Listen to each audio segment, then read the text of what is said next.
Hey everybody, welcome to Mount Calvary Ministry. And today is a big day.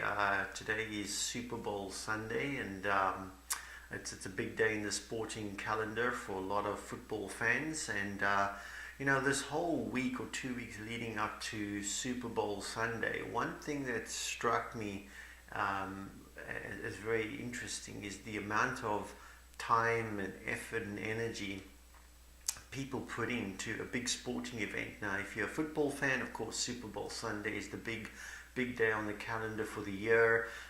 If you're into other sports, if you're a soccer fan, for example, every 4 years you have the World Cup.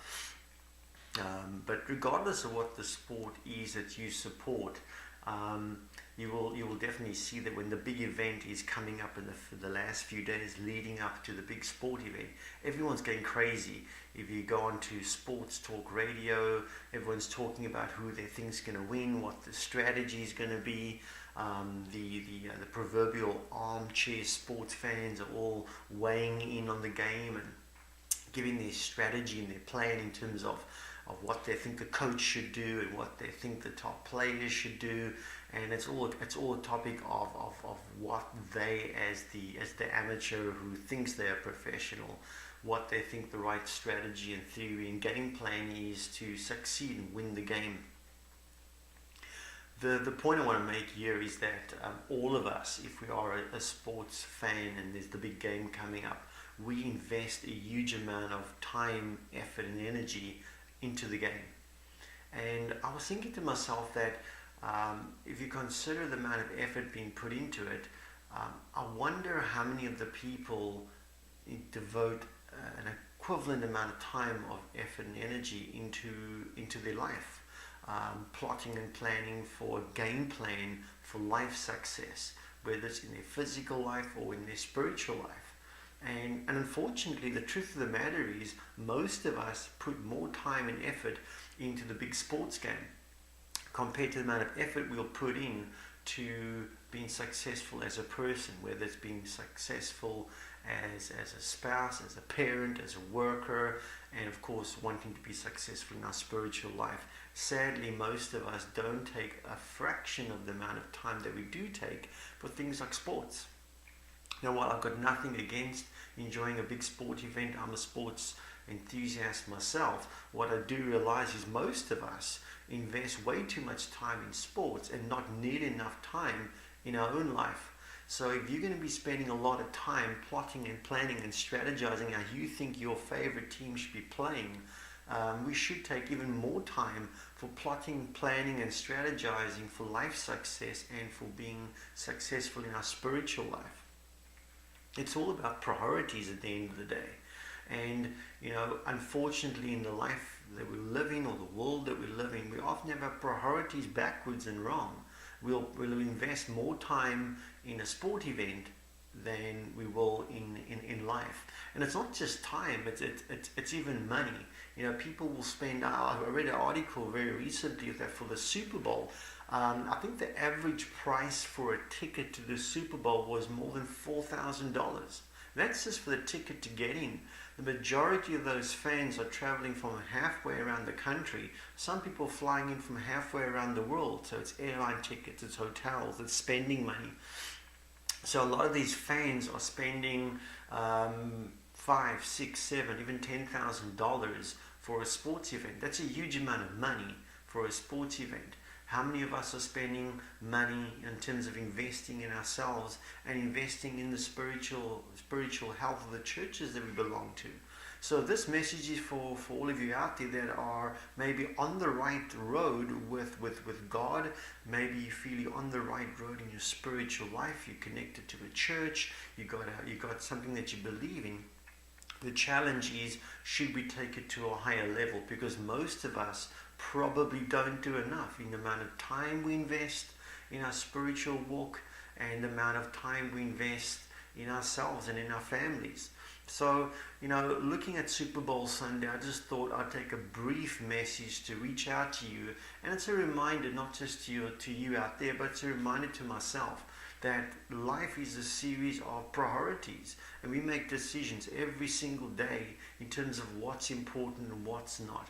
And unfortunately, whether it's the big sport event or whether it's hanging out with friends or going to the club or whatever it is, in terms of the level of priorities, sadly, we often get the priorities back to front.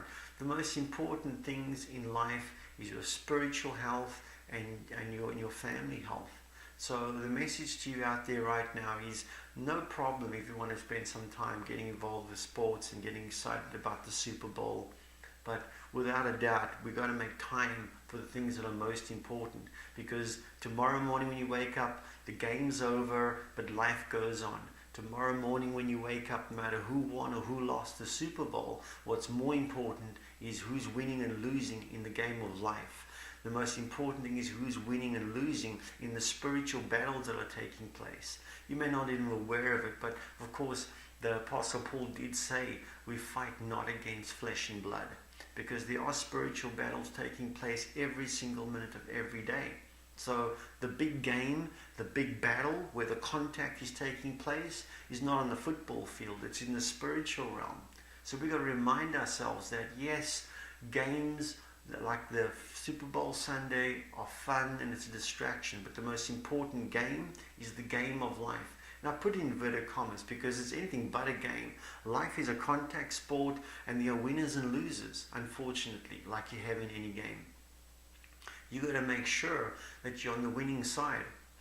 And if you want to look for a good head coach, there's none other better than Jesus Christ.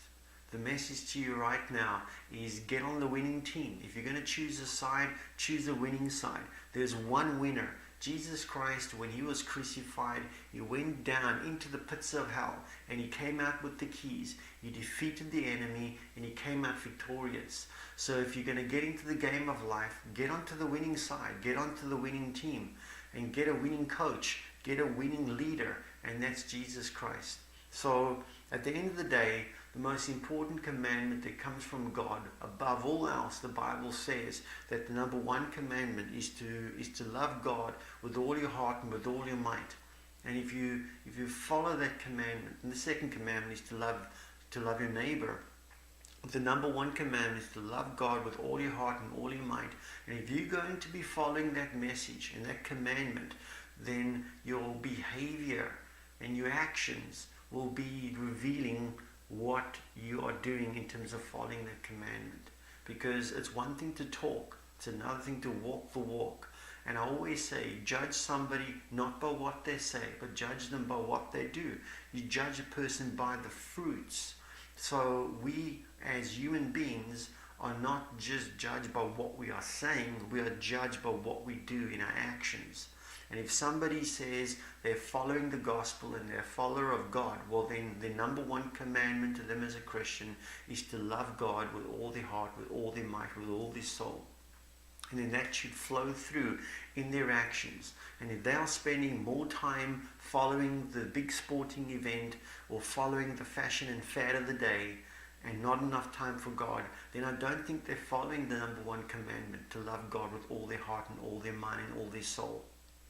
This is just a reminder to you, to me, to all of us, to get on the winning team, place God first, get on the A team, and go for it.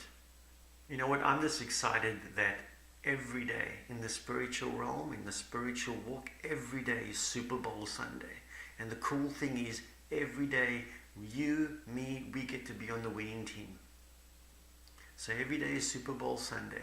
I invite you to join the winning team. The winning team of Jesus Christ. He's the head coach, he's the quarterback, he's the MVP. And you and I have the ability to join the winning team, and every day it could be Super Bowl Sunday. Every day is a championship game, and every day we get to win. So with regards to our ministry, Mount Calvary Ministry, I encourage you to visit our website. The website should be up on the screen just above my head. Sometimes in terms of the camera angle, the website's a bit cut off behind my head. I might just duck down, something like that. But it's mountcalvaryministry.org. We invite you to visit us. We've got an online forum, which is an online ministry, and you're encouraged to register there and get involved. and you can have discussions with like-minded people. We are always and constantly inviting people that are open-minded, non-judgmental Christians. We have what we call an open virtual door policy at Mount Calvary Ministry. All are welcome. If you've got an opinion, we invite you to come forward and share your opinions.